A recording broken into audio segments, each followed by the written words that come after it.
어떻게 이제 앞에까지 좀 하신 게 좀 이해가 되셨나 모르겠네요. 네, 좋습니다. 네.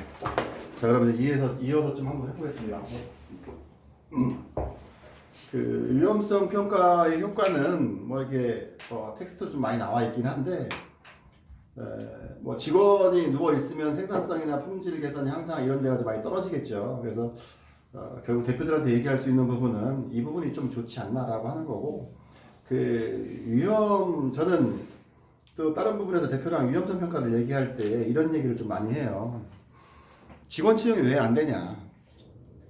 젊은 20대 나이에 우리 회사에서 젊은 피가 죽고 싶겠냐 이렇게 얘기를 하거든요. 그러니까 위험한 사업장은 이 젊은 친구의 돈을 아무리 많이 줘도 안 간다라는 거거든요.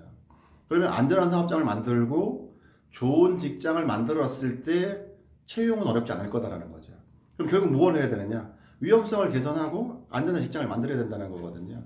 그런 내용이 이게 이제 뭐 여러 가지 이제 내용 쭉 풀이해서 놓은 거라는 부분을 저 좀 말씀드리고 싶고요. 위험성 평가 시기는 뭐 이렇게 최초 평가를 할 거냐, 아니면 뭐 정기 평가를 할 거냐, 수시 뭐 이렇게 해서 할 건데, 될 수 있으면 상시하는 게 좋아요. 상시. 그래야지만 매일매일 해야지 반복이 되고, 제가 공부를 뭐 이렇게 많이 해보진 않았는데, 이 한 번에 공부를 해서 이게 탁 이 머리에 각인되는 사람들은 이 흔히 얘기하는 영재나 수재, 공부를 하기 위한 머리를 타고난 사람들만 되는데, 제가 공부를 잘하는 방법은 계속 반복하는 것밖에 없더라고요. 결국 이 위험성 평가도 상시 평가를 하고 이렇게 해서 직원분들이 이걸 뭔가 루틴이 되고 습관화가 돼야지만 그 위험을 가장 줄일 수 있지 않을까라는 생각을 해요. 그래서 이제 저는 상시 평가를 하는 걸 좀 추천을 드린다라고 말씀을 드리고 있고요. 만약에 이제 여기 계신 분들이 위험성 평가 이후로 나간다라고 얘기하면 전화상으로 물어보는 거죠. 위험성 평가 하셨어요? 텍스 넣으세요. 간단해요. 갈 필요 없어요. 일주일에 한 번씩 받는 거예요. 일주일에 한 번 가든 한 달에 한 번 가서 쭉 데이터 갖고 가서 위험성 평가 했는데 뭐 하셨어요? 물어보는 거예요. 거꾸로 근로자한테. 그러면 제일 좋아요. 그래서 이 데이터를 좀 받아서 우리가 이제 이 관리가 좀 어렵잖아요. 그럼 이 데이터를 받아서 바로 이렇게 이 클라우드 형태로다가 세이브되는 게 뭐 있긴 하더라고요, 프로그램이. 그래서 그런 걸 쓰셔서 관리를 하시는 것도 좋은 방법일 거다라는 말씀을 드리고 싶고요. 위험성 평가 실시 시기나 이런 부분도 마찬가지 나와 있어요. 근데 이제 아까 말씀드렸던 것처럼 상시 실시를 하는 걸 제가 말씀드리고 싶다라고 하는 거고요. 위험성 평가 이제 지원 시스템 분류를 보면 아까 이제 기계적인 거, 물리적인 거, 화학적인 거, 아니면 뭐 전기적인 거 그렇게 하고 작업 환경의 작업 특성에 대한 거 말씀드렸잖아요. 결국 이제 이런 걸 좀 보면서 그 부분을 좀 접근을 해보자라는 거지. 결국 넘어짐은 내 혼자 넘어진 거냐? 기계에서 이렇게 뭔가 불필요한 이물질이 나와서 바닥에 깔려 있어서 넘어졌느냐 이런 거거든요. 그래서 이런 기계적인 위험도 있을 거고 똑같이 이제 이 불안전한 자세에 의해서 넘어지는 것도 결국 기계적인 위험일 거다. 그럼 여기에 뭘 만들어야 되느냐? 발판을 만들어서 이 사람이 넘어지지 않게 만들어야 되겠죠, 주변에. 이런 걸 우리는 생각할 수 있어야 된다는 거거든요. 이거는 이제 뭐 너무 많이 보셨죠. 맨홀에서 작업하다가 이제 이분이 질식에 의한 산소 결핍 이런 거. 근데 요즘에 이런 거 없어요. 못 들어가. 작업 자체를 못 들어가. 이 보호구라든가 산소도 이런 게 없잖아요. 아예 못 들어가지. 투입이 안 돼. 예. 그러니까 뭐 하는 거야? 내려와 이렇게 되거든요. 그러니까 이런 거는 이제 옛날 얘기다. 이제 이게 제일 크죠. 작업 환경에서.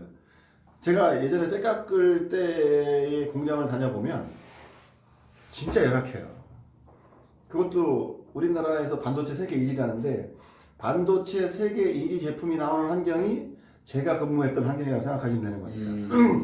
그 환경이 어떻냐면 죄송합니다. 여기서 한 2배 정도 공간 길이가 돼요. 요 공간도 요 넓이밖에 안 돼. 그러면 요 앞에 이제 성형연사기 싹 있어. 성형연사기가 뭐냐면 이 모래 같은 거를 이렇게 얇게 붙여서 이 숫돌을 만들어. 우리 그라인더 아시죠? 근데 우리가 보는 그라인더랑 좀 틀려. 얘는 이제 그 일식 그 조리사분들이 쓰는 아주 미세한 숫돌 같은 것 뭐 2000방서부터 뭐 500방, 600방 이렇게 싹 있어요. 근데 그거를 반도체 모양에 나와서 이렇게 다 숫돌을 성형해야 돼. 그래서 걔가 지나간 자리에는 그 모양이 그대로 생성되겠죠. 그런 걸 가공하는 거야. 그러면 숫돌을 가공하면서 모양을 만들면서 발생하는 미세먼지라든가 숫돌가루라든가 이런 게 엄청 쌓일 거 아니에요. 그렇게 하고 또 걔는 이제 동두 가공을 하고 흑연, 일반 쇠 이런 걸 다 가공하거든요. 그럴 때마다 생기는 모든 먼지가 이 기계 앞에 다 쌓인다고 생각하고 심지어는 마스크도 안 껴. 이렇게 하는 거지. 자랑스럽게. 거기에 또 이제 초경이나 이런 거는 자석이 또 안 붙어. 그렇게 하고 좀 더 좋은 데는 이제 보라존이라고 하는 이제 요즘에 새로 나온 아주 특수 가공 휠이 있어요. 걔는 습식을 해야 돼. 그래서 물을 튀면서 그 안에서 물 속에서 연결된 여러 가지 화학 물질, 절상류 이런 거 다 마셔야 되잖아. 근데 우리는 불이 침침해. 그러면 이렇게 하고 막 정반이라고 있거든요. 그 정반에다 놓고 인디게이터나 뭐 이런 걸 놓고서 이렇게 탁 찔러서 얘가 1000분의 1 범위가 나와야 돼. 그러면 이 정반을 깨끗하게 닦기 위해서 뭘 쓰냐? 신나를 써. 신나 손에 뿌리면 싹 되면 지금 같은 신나 뿌리면 손이 하얗게 싹 변해. 진짜다. 페인트 뿌린 것처럼. 그런 거 닦아서 또 작업해 밀어야 되거든요. 그래서 이 작업 환경이 제일 근로자한테는 중요해요. 이 작업 환경. 이 작업 환경이 개선이 안 되면 결국 근로자를 망치는 일이다라는 거죠. 여기 보시면 이제 이렇게 이제 빨갛게 또 주변이 얘가 뜨겁다는 걸 누구나 알 거거든요. 이게. 예? 접촉을 하면 안 되는데 여기다가 아무것도 안 씌워놨어. 아까처럼 뭔가 이 접근을 할 수 없게 울타리를 쓰고 펜스를 좀 이렇게 해야 되겠죠. 이런 거를 좀 우리가 볼 수 있어야 되는 거죠. 전기적인 요인. 최근에 그 우리 친구 아들내미가 정전 작업을 들어갔었어요. 정전 작업을 해서 이제 이쪽에 내렸을 거 아니야. 근데 이거 작업을 하고 있는데 누가 올렸어 지나가다가. 누군지를 못 찾아. CCTV를 보자. 못 보여준다는 거지. 그래서 얘가 지금 30대 초반인가 그래요. 20대 후반인가? 얼굴 쪽에 화상이 있고 이쪽 다. 그래갖고 이제 오송에 그 화상 전문 병원에서 지금 치료받고 그래서 지금 뭐 정신적인 트라우마는 없이 잘 일을 하고 있다는데 다행히 그런 지경이에요. 그래서 이 전기가 되게 위험하고 제 아는 친구도 이 전기 먹어서 작업하다 죽었어요. 고압에. 이 화학적인 요인 같은 경우는 이제 냄새 이런 거 있죠. 이 화학적인 요인이 되게 위험한 게 우리가 이제 그 이 구미나 이런 데서 이 사고 났었잖아요. 근데 얘네들이 무색무취야. 그러니까 여기서 몰랐는데 지나가면 좀 쾌쾌한 냄새가 나는데 뭐야? 좀 더 한 발짝 더 가면 거기서 쓰러져 가는 거죠. 이렇게 되는 거거든.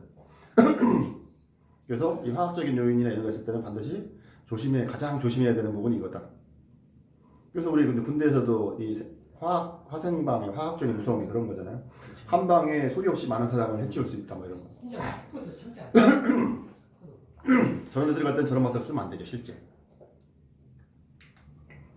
뭐 화학적인 요인에서 이제 폭발 이런 게 이제 마그네슘 혹시 아시죠? 옛날에 우리 사진 찍을 때 터트리면 퍽.